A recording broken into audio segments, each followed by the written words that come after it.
Big news, the Biden administration has announced a new plan to create jobs and host a new production. Now, new rebate payments may soon be available for American households. The checks can be worth up to tens of thousands of dollars. And today, the Biden administration designated at least 31 technology hubs spread across 32 states and Puerto Rico to help spur innovation and create jobs in the industries that are concerned and concentrated in these areas. Biden stated, "We are going to invest in critical technologies like biotechnology, critical material, advanced manufacturing, and the United States will lead the world again in innovation." The tech hubs are a result of a process that the Commerce Department launched in May to distribute a total of $500 million in grants to cities. The $500 million came from $10 billion, everybody, in the CHIPS and Science Act. It's an attempt to expand investment that is largely concentrated around a few U.S. cities like Austin, Texas, Boston, New York, and San Francisco. The Commerce Secretary said that, "I have to say that in my entire career in public service, I've never seen so much interest in any initiative that this one." Her department has actually received over 600 applications. In the program, formerly the Regionally Technological and Innovational Hub program, ties into the president's economic argument, the people should be able to find good jobs where they live, and the opportunity should be spread across the country. The White House has sought to elevate the message in Biden's related policies as the Democratic president undertakes his 2024 election bid. Even when Joe Biden signed the Inflation Reduction Act into law, he directed billions of dollars into Americans' pockets. One provision of the law allows Americans to make less than $150,000 a year and claim a $7,500 tax credit. The law also provides $9 billion in rebates to help electrify their home appliance and make their house more home efficient. It's also allowing Americans to claim a tax credit for initiating heat pumps in their homes. The High Efficiency Electric Rebate Program offers up to $14,000. Households get the rebates when they buy electrical appliances up to $1,700 and $8,000 for a pump of space heating. Rebates from High Efficiency Program are only available to lower income households, and this is those earning than 150% of the area's median income. According to AAA, Georgia residents are paying less at the pump, with the state having the lowest average gas price across the nation. AAA reports that Georgia drivers are paying an average of $3 a gallon, more than $80,000 receiving a payment. I also want you guys to know that the IRS may owe you money based on crisis-related funds. Stimulus funds, that is, if you haven't even gotten your stimulus check yet. A ton of information about the Ford stimulus check is here, and stimulus payments are here for you and the people that need it the most. Chuck Schumer and the Senate could give a final proposal and approval by Thursday, in a week extension of the stimulus payments. Schumer said the House of Representatives is set to act on a one-week continuing resolution and a stopgap funding bill as soon as tonight. And when the bill comes to the Senate, we should be ready to get this done as soon as possible. So, Chuck Schumer also said that House Republicans have encouraged their leaders to vote against the bill in a protest of what they call trillions of dollars of wasteful spending, even though it's going to the people that need stimulus the most. The House of Representatives had already passed a short-term funding bill last night to avoid this government shutdown. They kicked the Friday funding deadline next week to allow lawmakers more time to strike a deal on the spending for the remainder of the fiscal year 2023. The continuing resolution passed in a 224 to 201 vote and now heads to the Senate, where it must pass and be sent to President Biden's desk before midnight on Friday to avoid a shutdown. This measure will keep the government funded at current levels until December 23rd. Also, folks, in a notice sent by the House Minority Leader, he said that leadership recommended Republicans to vote no on the bill in an attempt to buy additional time for a lame duck session.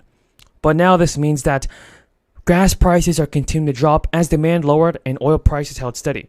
The national average for a cost of gas is $3.26, and that's 50 cents less than a month ago and 6 cents less than a year ago.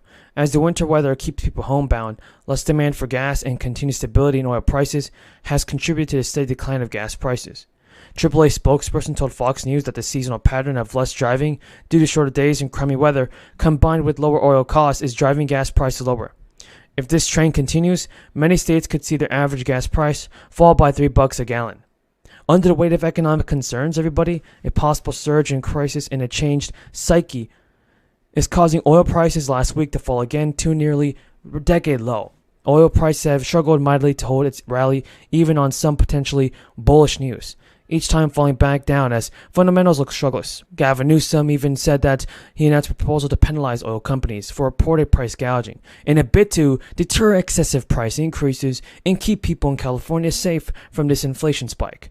Under the proposed law, state agencies would even close more review gas costs, profits, and pricing, as well provide the state with greater regulatory oversight of the refining. What this means is that stimulus payments are being on hold for now because of the gas prices. And now, the Census Bureau also projects that the problem will become more widespread in the coming years, as more baby boomers who began turning 65 years in 2021 join the rank of the retired. In 2050, the U.S. population ages 65 and older will be 90 million, nearly double what it was 10 years ago. So in a trip, and it's believed that the latest election results could lead to a $1,000 stimulus check for Minnesota. There are two reasons why Democrats could go ahead with the stimulus checks. First, Minnesota is still sitting on top of a $9 billion surplus, thanks to a tax high collection.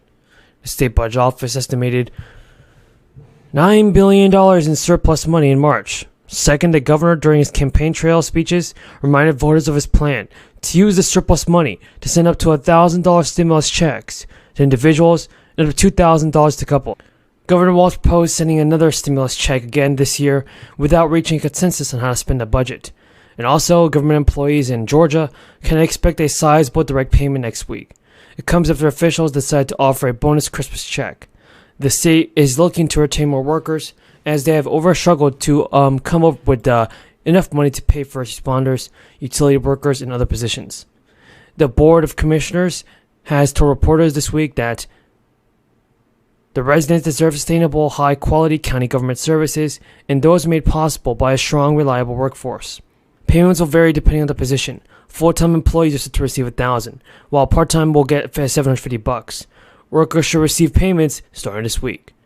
Also, the Gwinnett County School District employees are set to receive a bonus of $1,000 in December, with as many as 21,000 workers eligible. It comes from the school district, and they gave out the bonuses of $700 last year to the full-time employees. The gentleman from New Jersey, Mr. Malinowski, and the gentleman from Louisiana, Mr. Graves, will each control 20 minutes. Chair recognizes the gentleman from New Jersey. Mr. Speaker, I ask unanimous consent that all members may have 5 legislative days within which to revise and extend their remarks and include extraneous material on H.R. 1917 as amended. Without objection. Mr. Speaker, I yield myself such time as I may consume. Gentleman is recognized. I rise in support of H.R. 1917. This bipartisan bill, sponsored by Congresswoman Lizzie Fletcher, makes it easier for municipalities to access federal funds to protect people and property from disasters, like the major floods that have hit my state of New Jersey and other states across the country. For every $1 taxpayer dollar invested in mitigation, up to $13 are saved. The vast majority of FEMA's mitigation of high inflation, we're providing